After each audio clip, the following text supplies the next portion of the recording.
Hey y'all, welcome back to our weekly video series. I'm Peyton and I am joined by the ladies Corey and Yaila. And today we have such a fun topic to chat about. We are going to be talking about some of the myths of spiritual awakening. Because as you know, people are waking up in record numbers right now, and there are so many people who are just starting out on their spiritual journey. And at the beginning of your spiritual journey, it can be easy to fall into certain traps or certain misunderstandings. And I know all three of us had learned some things the hard way. And so today we're going to be talking about some of those common things that are easy mistakes to make when you are just starting out on the spiritual path so that you don't have to learn the way that we did. So, Yaila, I would like to start with you. What would you say are some of the myths of spiritual awakening? Those things that people tend to misunderstand, not quite get right, that you see in your students and your clients?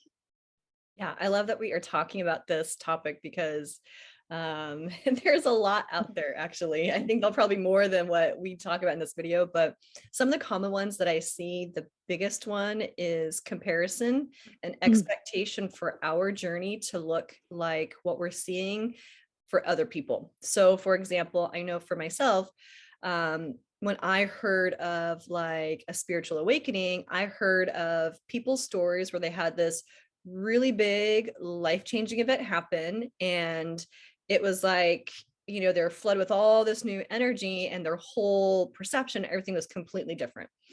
For me, my journey was different. I actually had little, it was almost like bite-sized pieces, I would say, was how my awakening happened. So in the beginning, I didn't realize that I was actually going through the process.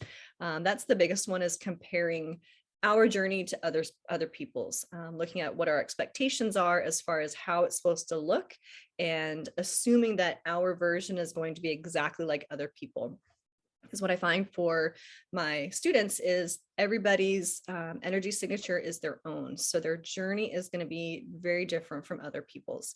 For learning what your energy, how you're receiving energy, I think is another myth. So for some people, they are more clairvoyant. They actually start to see energy more than what they used to. It's clear seeing.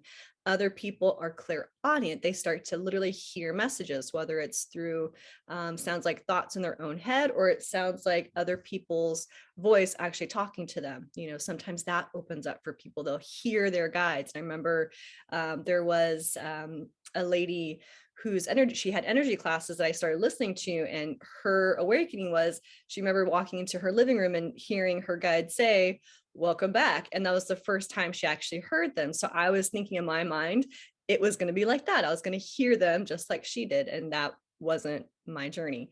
Other people, I think many people come into a lot of the classes being strong in their clairsentience, which is clear feeling. We can feel the world around us, and sometimes that can get heightened. So we start to feel extreme energies. We start to feel the changing in the moon or the planets, and it starts to feel really extreme. And we start to assume that these sensations, when they're heightened, when they're starting to open, can kind of become really strong. And I think a myth on that is thinking it's always going to stay in this extreme version where it's kind of hard to function in your day-to-day life. I think that's another myth to it. It does get easier because your body starts to calibrate and match, taking in the energy, sensing the energy, and you learn how to process it in more efficient ways, versus the first time when you start doing it, it's going to feel pretty rough. Or claircognizance. I think that's the biggest one too. Clear knowing. Sometimes discerning that just clear knowing can be a big journey. And so I think a myth around that is assuming that you are wrong or that it's not correct, but you're getting this information that you never used to have before. So I think some of the bigger myths that I notice with my clients is they're assuming their journey is supposed to look like other people's. They assume they're getting it wrong, or they're not doing it right, or they're not good enough to do it. And then the next one is some of these like outside things where you can only be spiritual if you are a vegan, or only vegans are spiritual, or you can't be spiritual and do XYZ, or you have to look a certain way, or speak a certain way. There's a lot of spiritual people I know that use foul language. I know it slips out of my mouth sometimes too. So, I think the little boxes that people put themselves and other people in when it comes to what spiritual is or what it's allowed to be, I think are some of the biggest ones. But that's where I'll start. How about for you, Corey? Oh, I love that you have to be vegan or you have to speak a certain way, look a certain way. I love that. One of the myths that was very familiar to me and also to a lot of my clients and some of my students is that the spiritual journey or spiritual awakening is this place of just absolute bliss. It's like this, I've arrived. It's like, oh, and that's certainly, you have moments like that, absolutely, but you don't go from A to Z without B, C, D, E, F, and so on. So one of the myths of, as soon as you start along that journey, that everything is going to be awesome. It's going to be amazing. It's going to be so magical. And there are certainly those moments, but it takes work because, tuning into your clairvoyance or psychic or being a medium or a channel like Peyton, it takes a lot of practice. And that's another myth. It takes a lot of practice and time to develop that muscle and the many muscles that we have on the spiritual journey to get where you want to be. And another myth is when somebody wants to be a psychic or a channel and going along that journey and realizing that if they're not, like Yaila said, if you're not seeing things or feeling things or knowing whatever it is, like the other person, that you're not doing it right or you're not good enough, because everybody's different. Everybody gets their messages differently. And I know for me, I always get my messages differently. It's not the same way every time. And so having that, this is what I want to be, and then going on the journey and not being open-minded enough to be open to the discovery of, well, maybe that's what is going to happen. Or maybe I might end up in a different area of my life or the spiritual journey. So that is another myth. And the myth that, you putting the time in to develop that muscle. You don't just get there. Some people, yes, are born that way, but then there's the journey of having to learn how to manage it. Because when you're born with that natural, well, we are all born with that natural ability. But when you are born with it in that sense, it's hard. A lot of psychic mediums that see dead people from the time that they were young, it can be very scary at first, and they shut it off.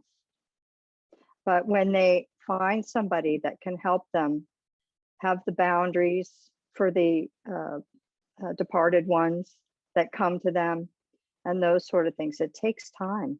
It really takes time. That's a big myth. Just don't get from A to Z without B, C, D, E, and F. What have you got, Peyton? You girls are so brilliant. I wish I knew all of these things like 10 years ago. It would have sped up my journey so much quicker. I guess the first thing that comes to my mind when I think about myths of spiritual awakening is the biggest mistake I made on my journey. And it was a misunderstanding, but it caused me so much grief. And that is one of the first things I was taught was never to think about anything negative because you're going to manifest it. I was actually taught that by one of my earliest teachers. And I really took it to heart. And so anytime, a negative emotion came up or something negative or unwanted happened in my life, I was so afraid I was going to manifest it if I focused on it that I completely repressed it. And so I would just be stuffing anything painful down. And because I didn't want to make it worse, I didn't want to manifest more of this terrible thing. And that is the absolute worst thing you can possibly do. So the number one myth for me is that, as you said, Yaila, to be spiritual, you have to be thinking love and light all the time, only giving your attention to what is positive, is a huge myth in the spiritual community, because the biggest part of your spiritual work is healing those things that are unpleasant, and you can't heal them until you look at them. So for me, that was something that simple misunderstanding caused me so much heartache, because as you know, as you stuff all that painful stuff down, it's just going to explode one day, and it just wasn't pretty. So this is something that bit me so hard, that I try to help all my clients understand that, yes, you want to be positive and loving and move in that direction. But a big part of this process is being able to look at what we talked about in our shadow work video, which is your own dark side, because that's part of this journey. So for me, that is always the number one thing, because I know how badly it misfired in my life, not understanding that point. Now, it's another thing that I see a lot of times in especially my newer clients, which is a misunderstanding, or what I would call another myth. And that is, once you're awakened, especially if you consider yourself to be a light worker or a starseed, you think it's your job to wake up other people by any means necessary. So there is such a temptation to talk nonstop about everything you've learned to everyone in your life, whether they want to hear about it or not. And so it's very easy, because you're so excited for what you're learning, your new skills that you're learning, that you want to shove this down everyone's throat and make them as excited as you are. And as my guides always come in to say, it is our job to be a lighthouse, to shine our light and let other people come to us, because people can't hear you if they're not ready. And so a lot of times what I see is when you try to force, especially I see this with clients and their family members who may still be asleep, they try to force their friends and family members to come along with them, dragging them by the hair. And that puts anybody into resistance, because none of us want to be told what to think, what to believe, or to be made to feel like what we believe is wrong. And so when we try to force ourselves, even if it's coming from, that perspective of excitement, can really backfire on us. So I always encourage people to share this information when you're asked, but don't beat people over the head with it, because they're just not going to hear you. So let them come to you. So that's the second myth that I see happen a lot, is thinking that it's our job to wake other people up. And another thing, and Corey kind of touched on this, it's very tempting to think that your spiritual awakening is a one and done kind of deal. Like, you're awake, now you're done. And this is so not the case. Spiritual awakening is a lifetime process, and we never finish. And so I always encourage people to think about it as a spiral, or as we like to say in the energy world, it's like an onion. You just move through the deepest, darkest stuff first, but it's going to come back up. So if you just know to expect that your healing is not a one-time thing, you've healed it and poof, it's magically gone, you'll handle it a lot more easily when the other layers of that issue come up. Because most of our traumas, most of the things that really bog us down, it's going to take a little time to work through them. And so it's not going to be something that just goes away the first time you learn a new healing process, or, do this healing or go to this healer. So know that it, like Corey said, it's a process. And then the final thing is just to really wrap your brain around the fact that the spiritual path, the spiritual process, being a light worker or a starseed is not all butterflies and unicorns. This is hard work. This may be the hardest thing you have ever done. This is harder for me than law school, the bar exam, in terms of just sheer what it requires out of you to really commit to this path, because you may be the only one in your family, your circle, who is doing this. So it can cause you to feel very alone. And so just knowing that it's not supposed to be all fun and games, that this is tough, you have to be willing to look at your vulnerability and to be willing to let go of things that aren't in alignment with you. And that's something people are finding out right now, and it's so painful. So as Corey said, this is a process and there's no shortcut to it. You just have to keep going and know that as long as you are doing your healing work and moving toward what feels authentic to you, you're doing just fine, no matter how that looks. It might look different than anyone else. So those are the things that to me would have saved me a lot of heartache if I had known them 10 years ago. But, you know, there's always someone that is coming along behind you that you can help on this process. So I think those are the things that I would share with people who are coming along behind me. So anything else, girls, that come to mind with this topic? Anything else you see your clients struggling with in particular? I think what I always catch myself saying to clients, and just to piggyback on what you're saying, Peyton, is you're never done. This work is for everybody if you choose it. I used to think that the spiritual awakening was just for some people. It's really our conscious choice. You know, it's our soul's choice if we want to move into that direction or not. And so we all have the capability of doing it. I thought, you know, before I started doing this work, that some people are just born special, and I wasn't one of those people.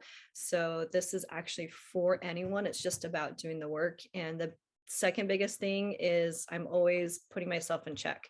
I'm always looking at, am I showing up in integrity? And that's been a big one, because I think when you're on the spiritual path and spiritual awakening, you do move through these hurdles. And I've seen it happen, you know, throughout my training, where we do have that moment like, oh yeah, I moved past that. And then you don't think it's going to come back again. And I had students say, I thought I cleared this. And it's like, well, you did, but there's more. Or some people get to this place of, you know, now they don't have to do the work. Your work is never done. So once you kind of learn the tools, it is an everyday practice. It's just like taking a shower. You know, once you learn how to take a shower by yourself, you don't stop there. You keep practicing, you keep doing it to keep yourself fresh. So I would say that too with your spiritual awakening, as you learn to, however the energy work looks like for you, staying in your practice, you're never done. There's always layers. It does get easier. It will feel lonely at first. It may not, it's probably not going to look anything like you're expecting. It's probably going to show up completely different, but it's going to be better. So that's what I would add to that. I love that. It's definitely a habit. You have to commit to it for the long haul. And I find there's always the next level. There's always someone, no matter how experienced you are, how long you've been doing it, there's always someone who knows more. There's always someone for you to learn from. And so I always encourage people not to let ego tell us, oh, we know everything now, because our ego wants to come in and be like, oh, well, I already took the class, so, you know, I know everything there is to know. And anytime I start to have that feeling like, okay, I've mastered something, the universe turns my whole world upside down. So it is being humble and realizing that you're never done. There's always the next level. So how about you, Corey? Any last words of wisdom? No, that's really, I don't really have anything else to contribute to that. You ladies have done a fantastic job. As always. Well, that's great. Well, thank you guys so much for joining us on these videos. We are so grateful for you. And don't forget to reach out to us anytime. We are going to link our contact information at the bottom of the screen. Don't forget to hit the subscribe button, like, save, comment. We love hearing back from you guys. And we'll see you on the next video. Have a great day. Bye.